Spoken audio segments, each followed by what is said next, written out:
उत्तर प्रदेश के अंदर जब कावड़ निकलती है तो उस समय एक किया है कि आप अपने दुकानों के नाम कैसे रखें, तो मैं उसके बारे में अध्ययन करूंगा और उसके बाद अपने क्षेत्र में भी लागू करवाऊंगा। और गोचर में आपने जो अभी कब्जे उनको जीरो टॉलरेंस नीति का अभियान लगातार चालू रहेगा। मैं आशा रखता हूं कि अब सभी इसको गंभीरता से लेंगे। प्रशासनिक अधिकारी जो भी है वो इस बात को सहज और सरलता से इस कान से सुनकर इस कान में निकाल लेंगे नहीं, और वो इसको गंभीरता से लेंगे। जनता जनता है, वो ना अधिकारी को छोड़ेगी ना नेता को छोड़ेगी। इसलिए जनता से कभी पंगा लेना नहीं किसी को, ना अधिकारी को लेना, ना जनप्रतिनिधि को लेना। जनता की भावना के साथ काम करना है और अपने खुद को अपने को इतना बड़ा नहीं बनाना, ना मेरे को बनाना है। मैं भी जनता के लिए आया हूँ और कोई अधिकारी आया तो जनता की सेवा के लिए आया। कार्रवाई के बाद आप जनता को क्या संदेश देंगे? दोनों तरफ से चर्चाएं चल रही हैं। जैसे उधर पूर्व मंत्री आरोप लगा रहे हैं, इधर आपसे उसका तो मैंने प्रमाण साथ दे दिया। मैं जनता को क्या संदेश देंगे? मैं ये कह रहा हूँ कि जो आरोप लगा रहे हैं, मैंने तथ्यात्मक आंकड़े आप सबके सामने प्रेस के सामने रखे, ऐसे वो रख दे कि ये हमारी जमीन कितनी पर कब्जा कर रखा है, कितनी मेरी डॉक्यूमेंट निकल ला करके वहां एसडीएम में दे दे, और ये पड़े मेरे पास डॉक्यूमेंट्स। और ऐसे कितने कब्जे कर रखे हैं हमारे कुछ पर्यावरण प्रेमी बंधु हैं, उनके पास और लंबी छोटी लिस्ट है।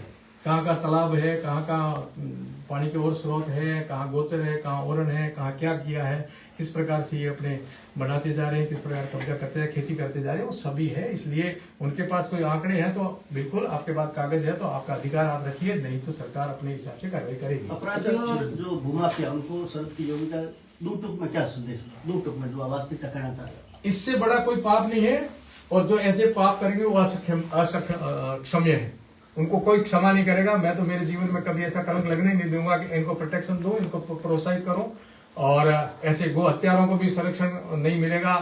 बड़ी से बड़ी सजा हो, और ये कभी हमारी आंखों के सामने दिखने नहीं चाहिए। और कोई करेगा और जनता उनको इस हिसाब से उत्तर देगी तो प्रशासन भी देखता रह जाएगा, क्योंकि ये गाय से जुड़ा हुआ मुद्दा है।